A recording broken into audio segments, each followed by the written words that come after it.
Ողջույն, ինչու չեն սպասված արդյունքները տալիս բնակապահովման այսքան չարչարված ծրագրերը, ինչու իրար հետ չեն կարողանում լեզու գտնել Արցախի նախկին և Հայաստանի Հանրապետության ներկա իշխանությունները, որոնք տարիներ առաջ կարծես իրար հետ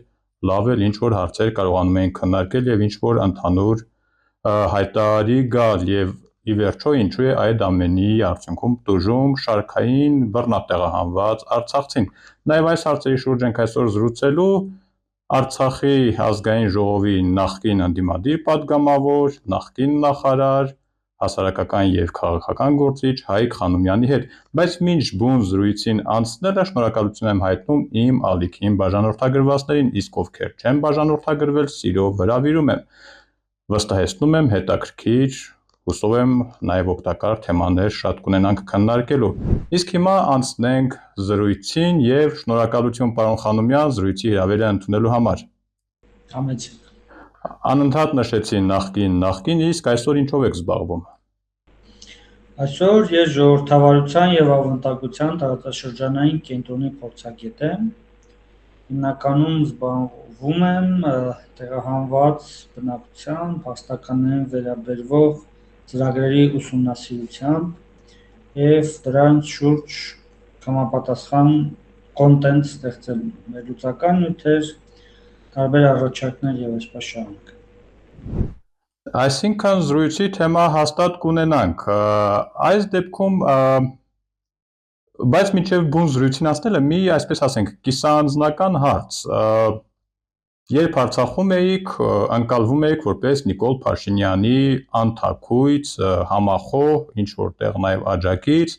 2018 թվականին էլ դեռ մինչև Փաշինյանի այսպես ասենք հաղթանակը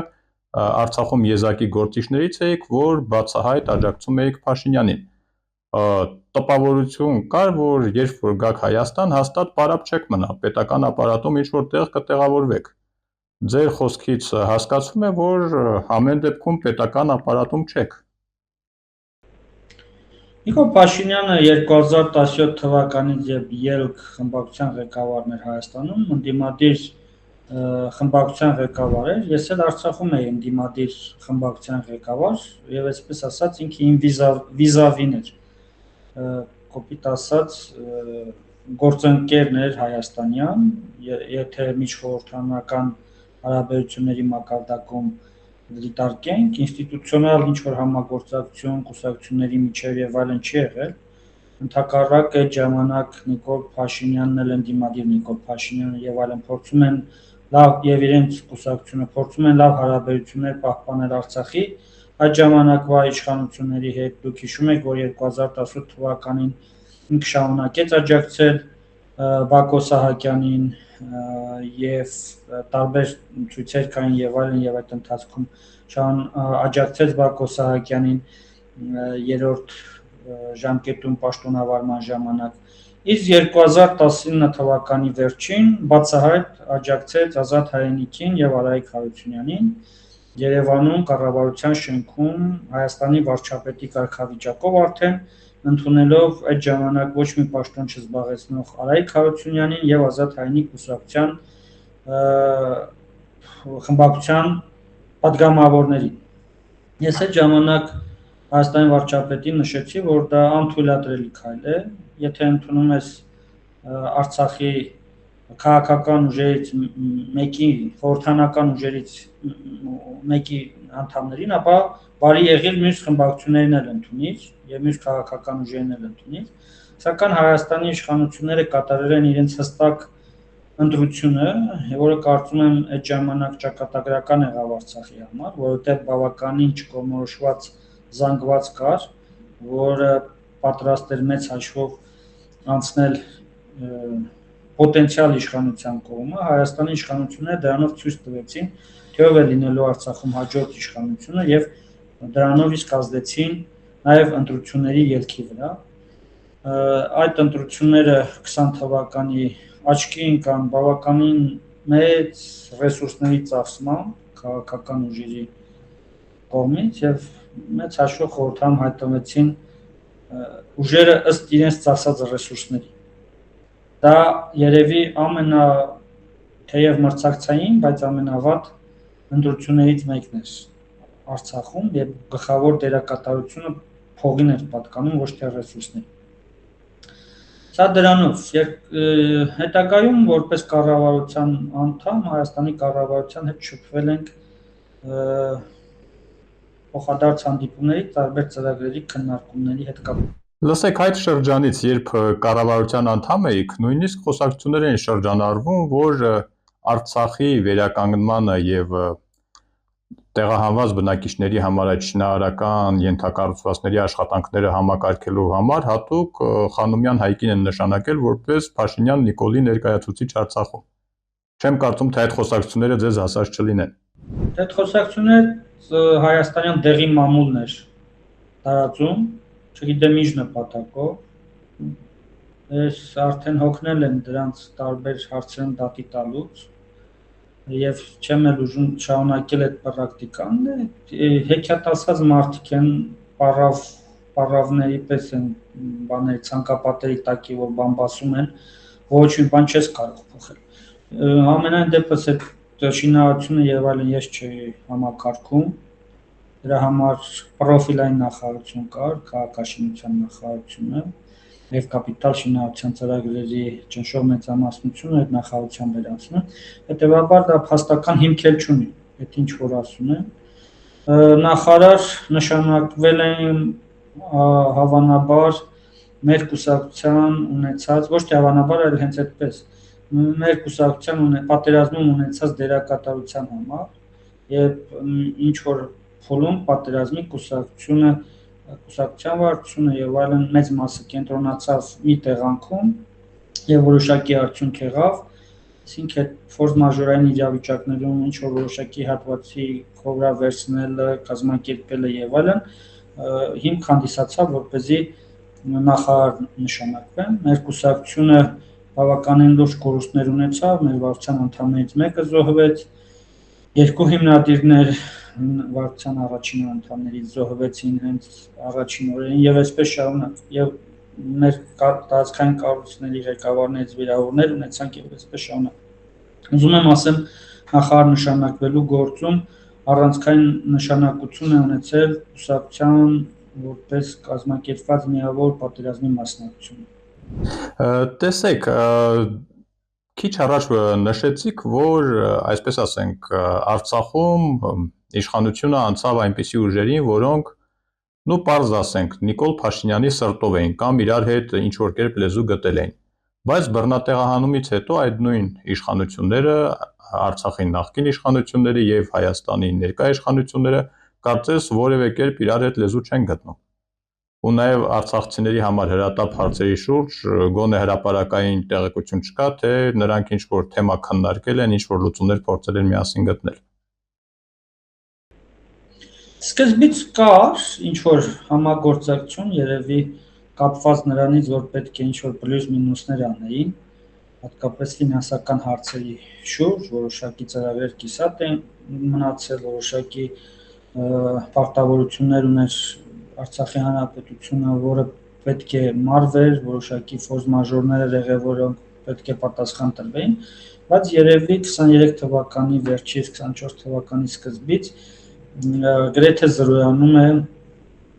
երկու կառավարությունների միջև համագործակցությունը, Հայաստանը ավելի է սրում իրավիճակը Հայաստանի կառավարությունը, փորձելով չնկատել Արցախի կառավարությանը կամ չճանաչել այլևս նրան կամ այսօր արդեն Արցախ բառից են վախենում բարձրաձայն։ Այսինքն Արցախի ներկայացուցիչները եկել են, փորձել են զուտ սոցիալական հարցերում քննարկել, բայց նրանց հետ չեն հանդիպել։ Այո, սկզբից հանդիպում էին, հետո ինչ որ փորից սկսում են չհանդիպել եւ մեծ հաշվով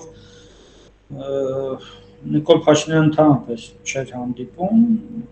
բայց կարծեմ թե վարչապետների, ֆինանսների նախարարների եւ այլնի մակարդակով ինչ որ քննարկումներ, հանդիպումներ, կիսած թողած տարբեր հարցեր փորձում են լուծել, այնուհետև այդ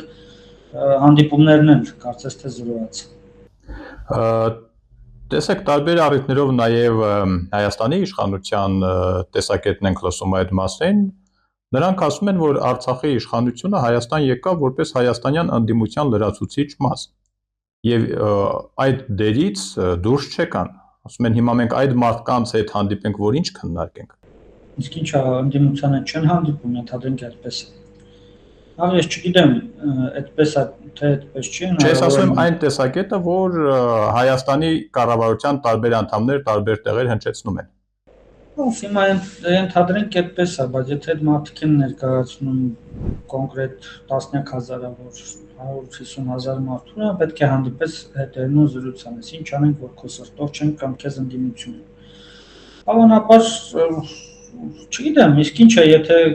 գային որպես Հայաստանի իշխանության կողմնակից ընդունելու էին, արդյոք այսօր խոսելու չէին խոսելու Ղարաբաղյան շարժումը դադարեցնելու կամ Արցախ բառի համար սա նրան չէին պատժելու, չգիտեմ։ Վստահ չեմ, որ դա այդքան էլ այդպես է։ Խնդիրը այն է, որ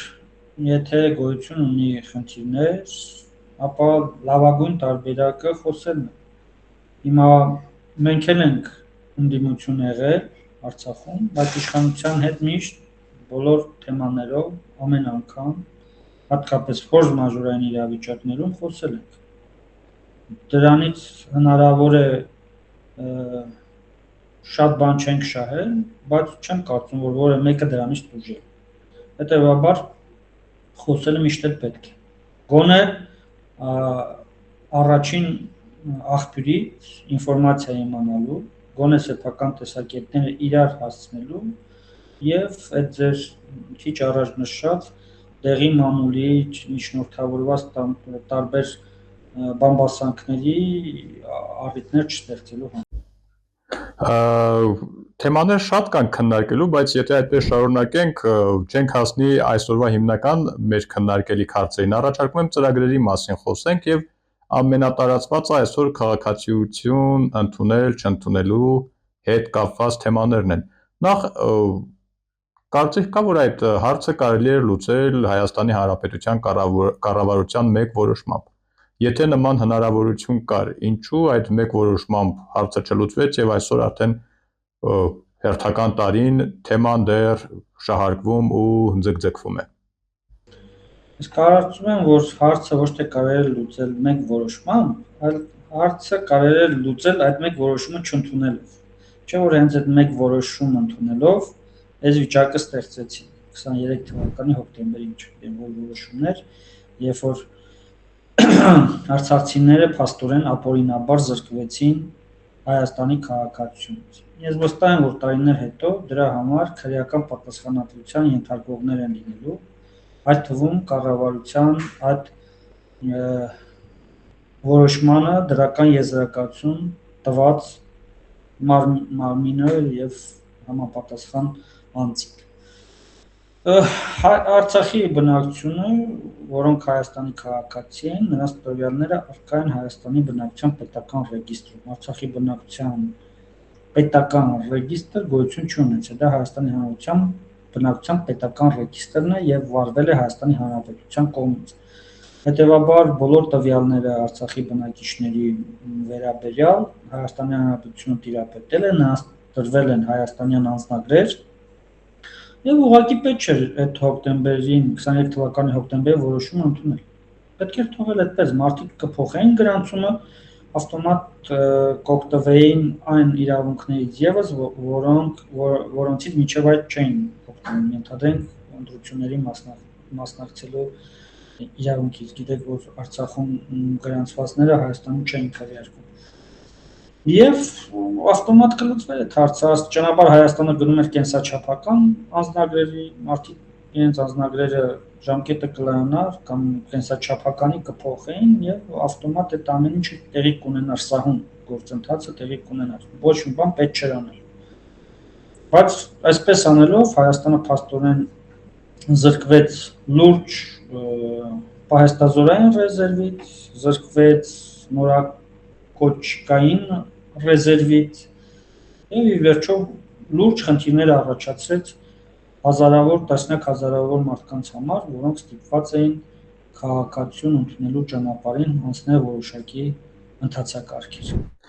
Տեսեք, չնայած ասում են դե քաղաքացիությունը ընդունում եք, ելի նույն քաղաքացին եք դառնում, բայց կարծես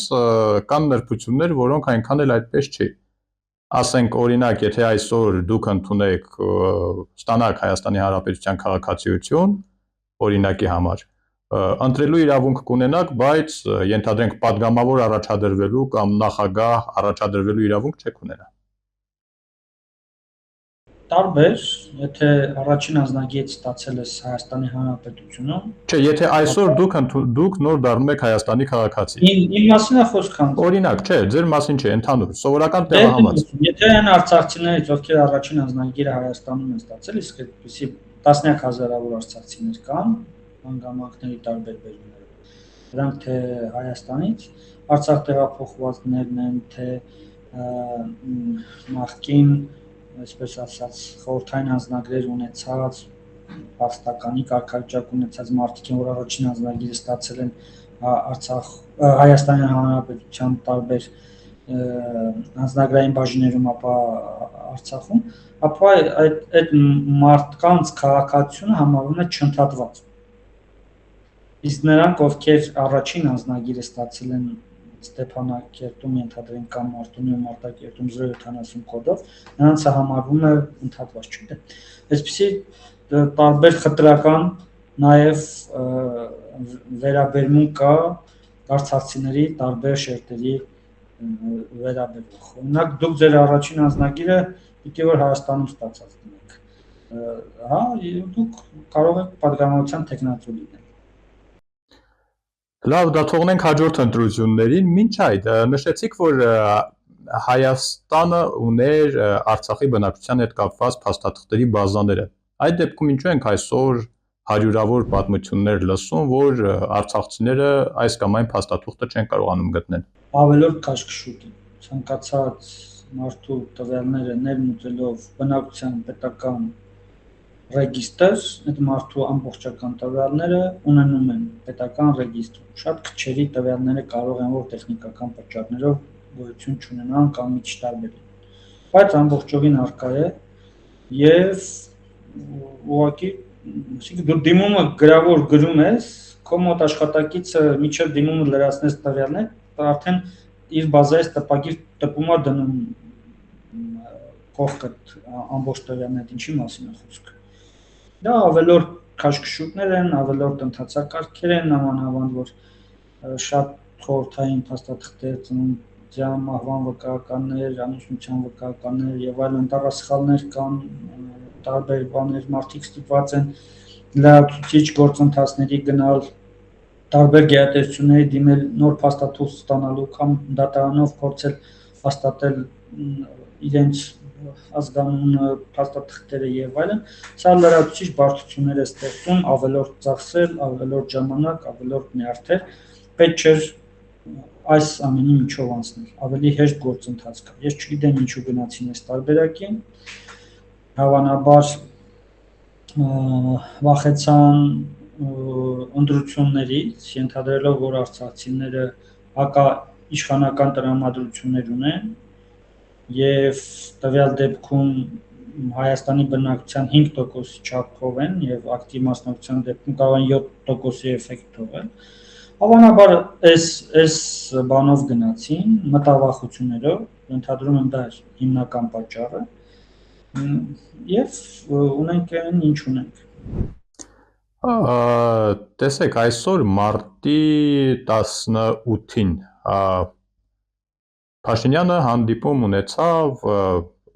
այդ թվում նաև Արցախից բռնի տեղահանվածների հետ, հատուկ անդրադարձավ այդ թեման եւ ասեց, ոչ,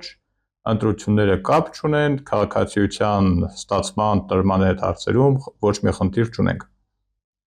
Չունեն, թող տան արագացված կարգով, ասեն արագացված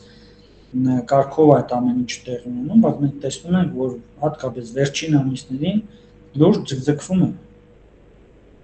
Նույնիսկ իբրև արագացված կարգով 2 ամսում պետք է տային, բայց տեսնում ենք, որ 3 ամիսն էլ անցել է, բազմաթիվ մարդիկ դեռ չեն կարողանում ստանալ անձնագրեր։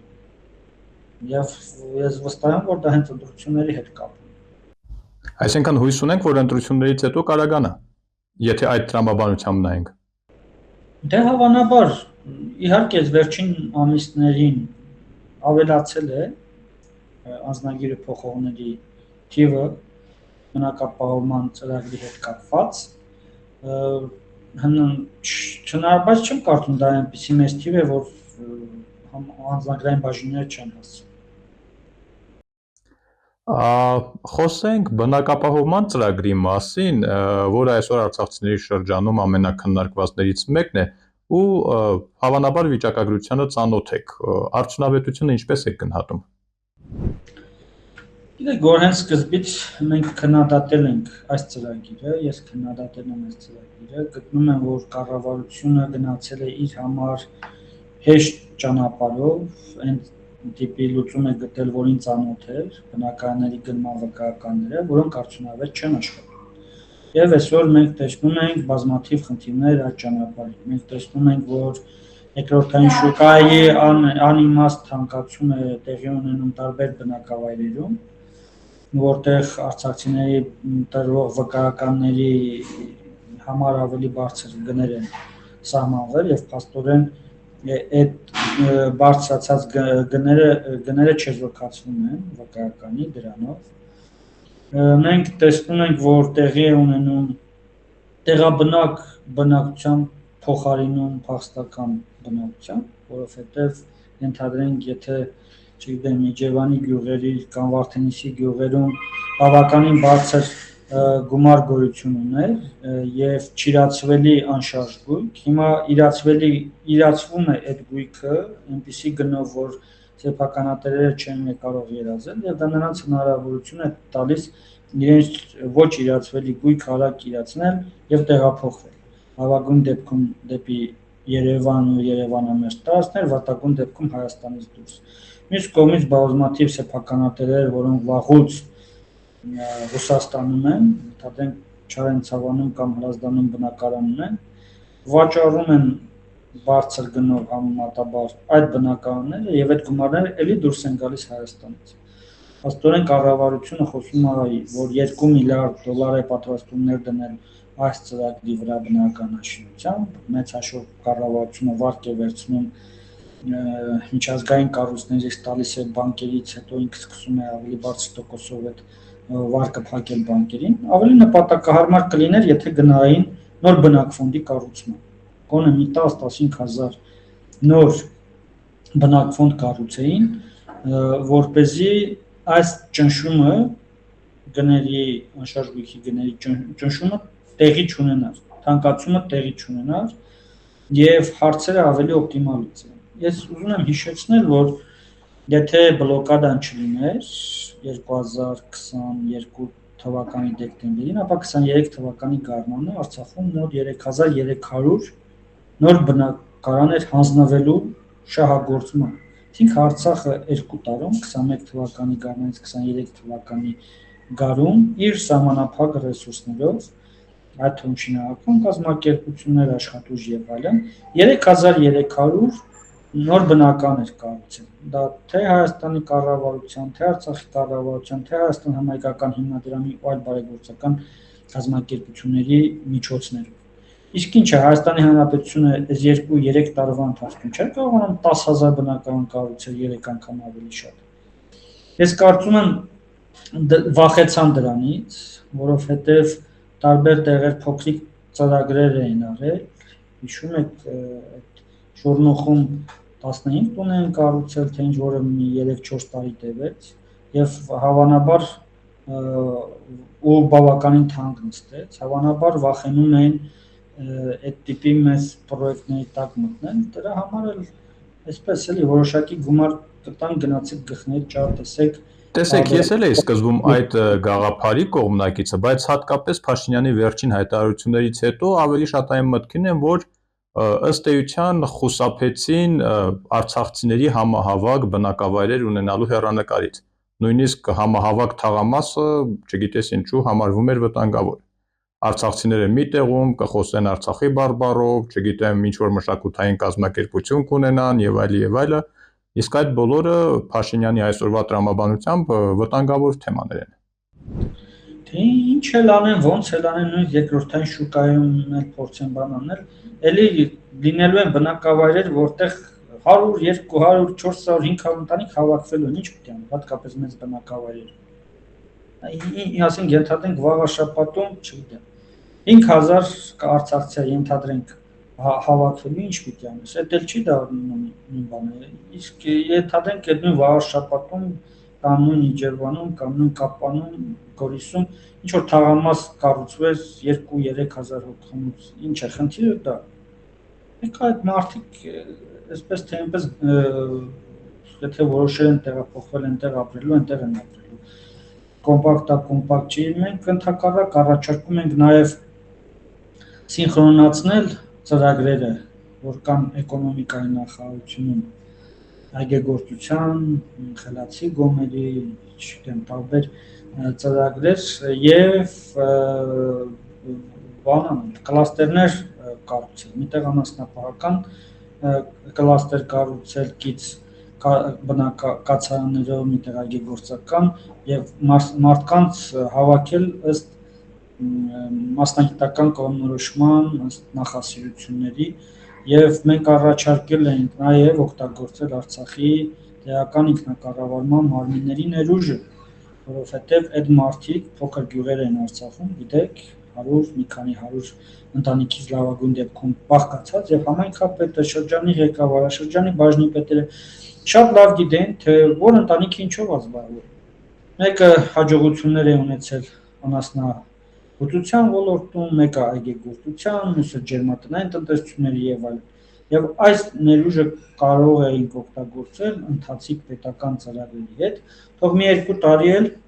ենթադրենք այգեգործությանը տրվող ինտենսիվ այգիներին տրվող պետական աջակցությունը գնար մեր կոոպերատիվ տնտեսությունների ստեղծմանը, ոչ թե գնար այն մարդկանց, որոնք հնարավորություն ունեն մի քանի միլիոն դոլար ներդնել կամ մի քանի միլիոն դոլար վարկ վերցնել ինտենսիվ այգեգործությամբ զբաղվելու համար, այսինքն այդպիսինն է,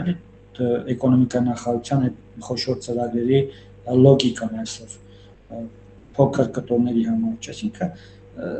դրանով մենք հնարավորություն կտայինք եղած ռեսուրսներ ավելի արդյունավետ օգտագործել, աշխատանքը կապել կացարանների հետ, ունենալ կայուն հզոր համայնքներ, որոշակի առումով ուղղորդել բնակչությանը այն մարզեր, որոնց կարիքը կա, այդ բնակչության մի մասին նաև ներգրավել պայմանագրային զինծառայության մեջ, որի կարիքը նմանապես կա, եւ այսպես լուծել տարբեր հարցեր, դատարկ դպրոցները, դատարկ, չգիտեմ, կիսաբեռնված ամբուլատորիաները եւ այլն, դա ամեն ինչը գործեր նորմալ, հագեցած եւ խնդիրներ չլինեին։ Սակայն ցավոք սրտի այս կարգի կառավարման, այս կարգի միջամտության կառավարությունը պատրաստ չի, մի քիչ չափից դուրս լիբերալ կառավարություն է եւ շատ միջամտություններ չի փորձում անել։ Այն նշեցիք, մենք առաջարկեցինք, նրանք ընդունեցին կամ չընդունեցին, ովքեր են մենք եւ ովքեր են նրանք։ Ես ուզում եմ հասկանանք, թե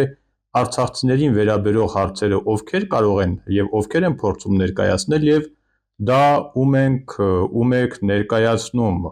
այսինքն ում եք տեսնում, որ կարող է այդ հարցերում, այսպես ասենք, լեզու գտնել եւ այդ թեմաները միասին քննարկել։ Դե տարբեր մարդիկ, ես կոնկրետ իմ անունով Տիգրան Խաչատրյանի փող ու վարչապետինով զբաղվում է կամ